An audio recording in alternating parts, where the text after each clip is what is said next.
Karena ingkang pun tenggo-tenggo sampun kepangrawuh bintang tamu ingkang boten asing malih Mbak Apri Mimin. Nggih. Monggo kepareng ngadani pambuka campali pun kunjuk saking Bapak.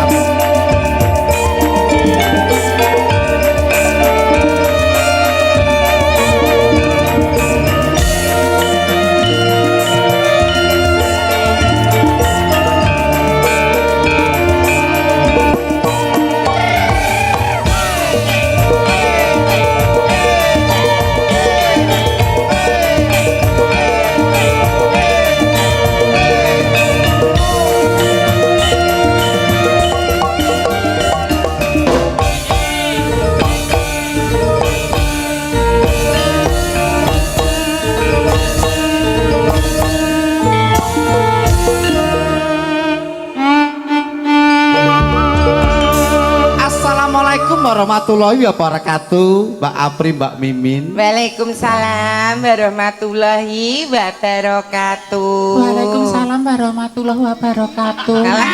Wah, kok alus sementok. Ketok nen wedoke. Lah iya. Ora babakan ketok wedoke ya, Mas. Ora krana kapeksa dadi wong Ora wadon. kena kepeksa, aku tambah umur saiki umurku meh 48.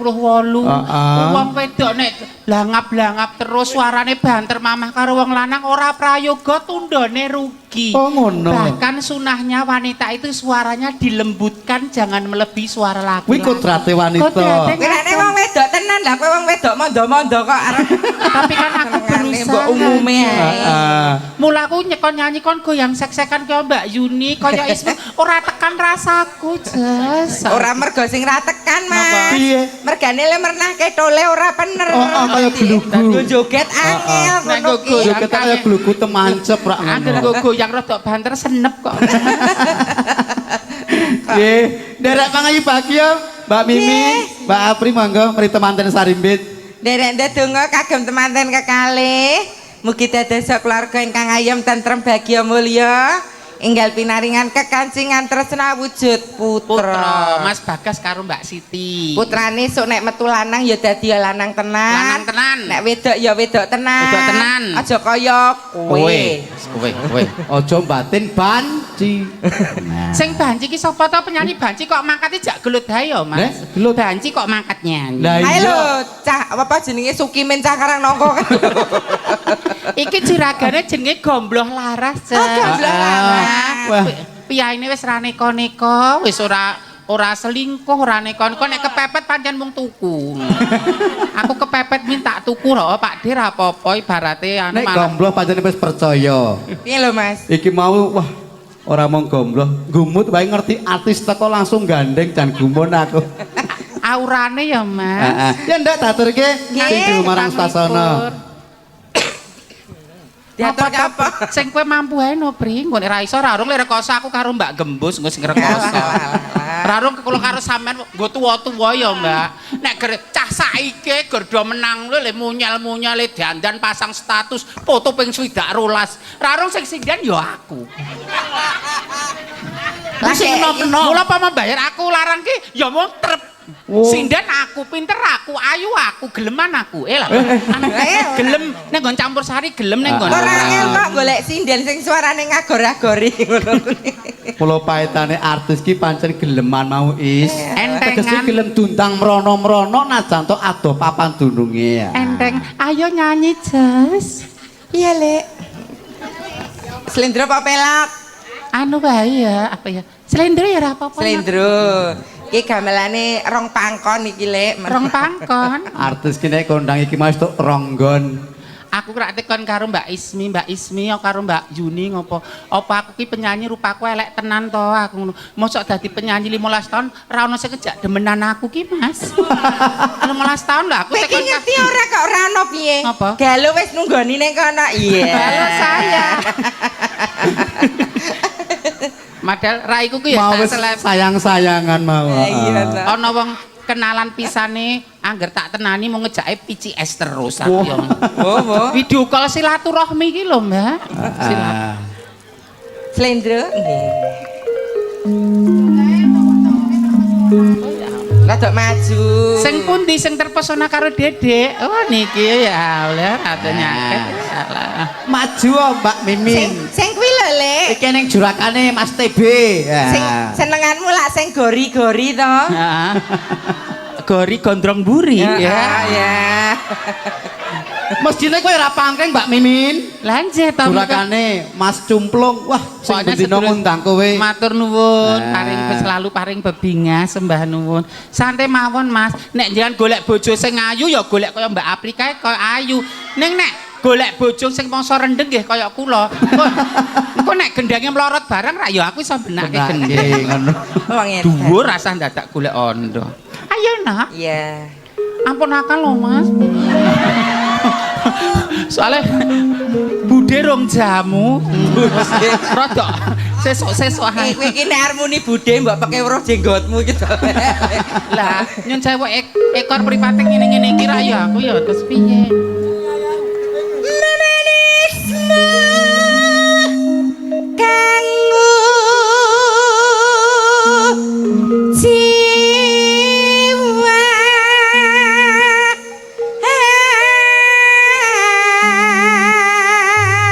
Sing tenanan lho, Pri. Iya. Aku tok bocoran dina Ora iki. mondo-mondo yen kok ngene iki. Wah. Putri suarane jreng.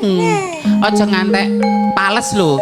Iki kowe dina iki dianggar 12 yuta dina iki. 12 juta mulai gondas ora? Nek Rasa keri kene. engko tekan Pak De Gombloh tekan dhewe 250 ya ora ngerti ning impone sing tak tampa 12 yuta. Agame rucite kale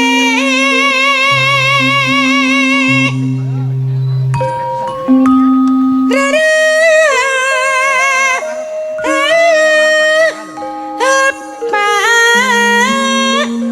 kang si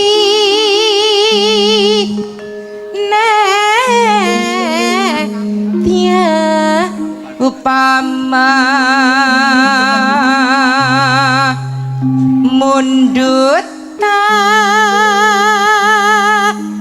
rekmi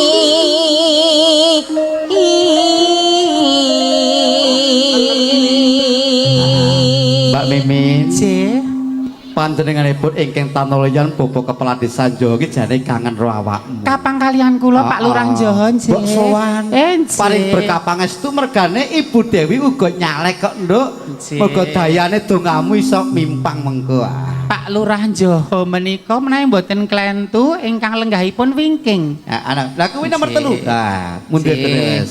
Nyun sewu, Pak. ngatas-atas lho Pak Sik. dompet ali-ali Lah kok mau copat piye? Lah, Pripun to? lah piye Sik tengenmu kuwi lho. Pak Lurah Johon menika Ngajekmu. Sing pundi to? Kok ya ndang pangling to, Min?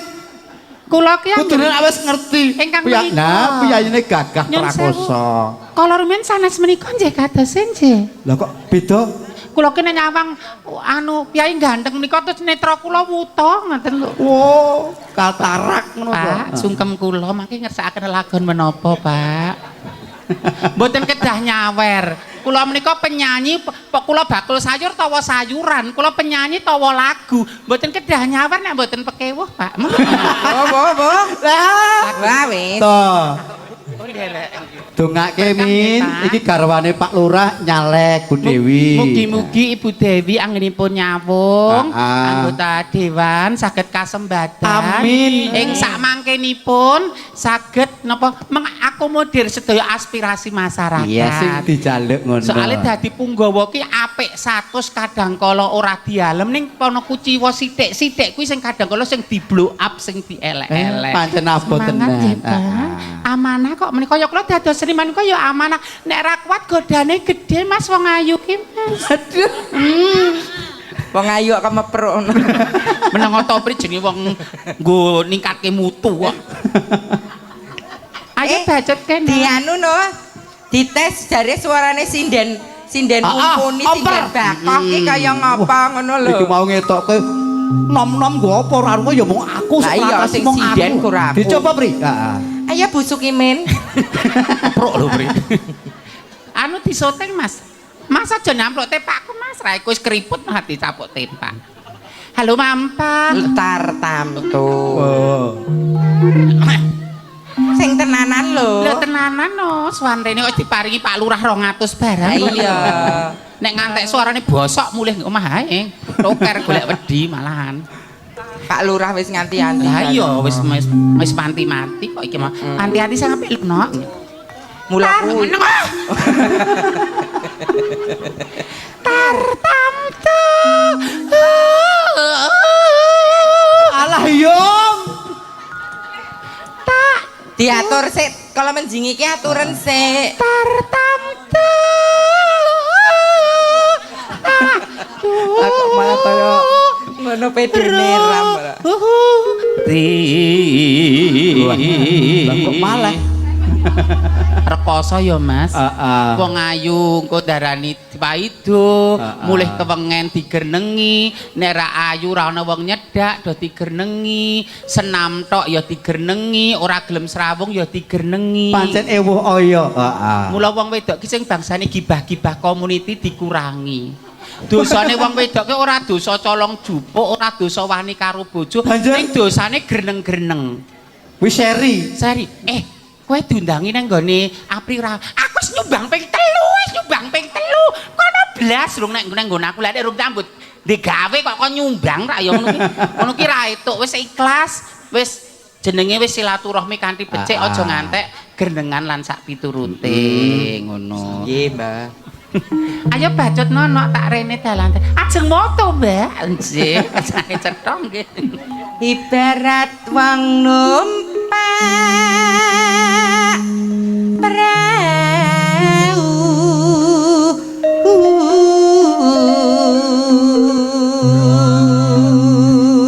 Nyingkap wae varisesku ketok pri. lumampah tanpa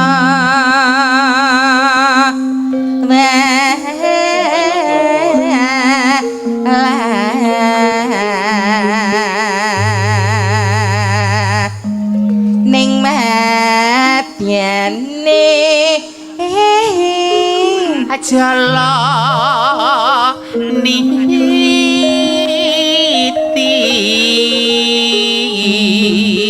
Nek pas nggon kuwi kok ya bener ya. kandhani kok. Kula kan kerja ra direcoki swara kula mampet. Ya wis tutuk kena. Temah ganjeng angin jak neng paku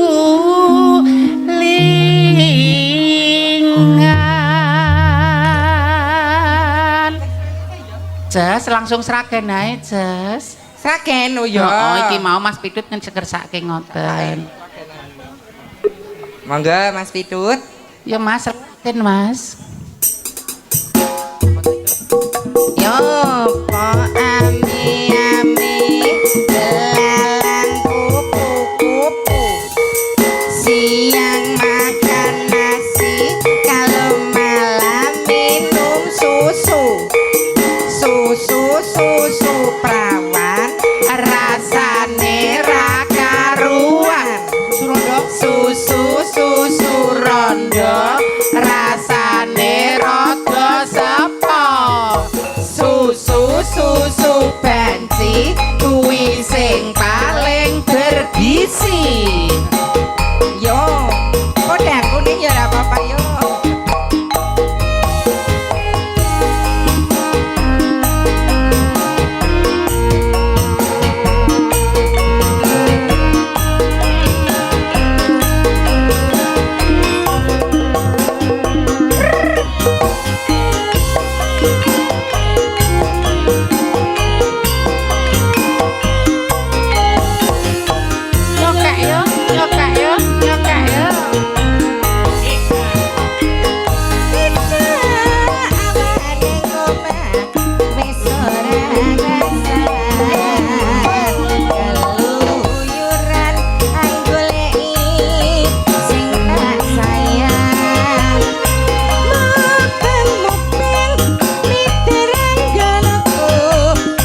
sendikat putih sendo.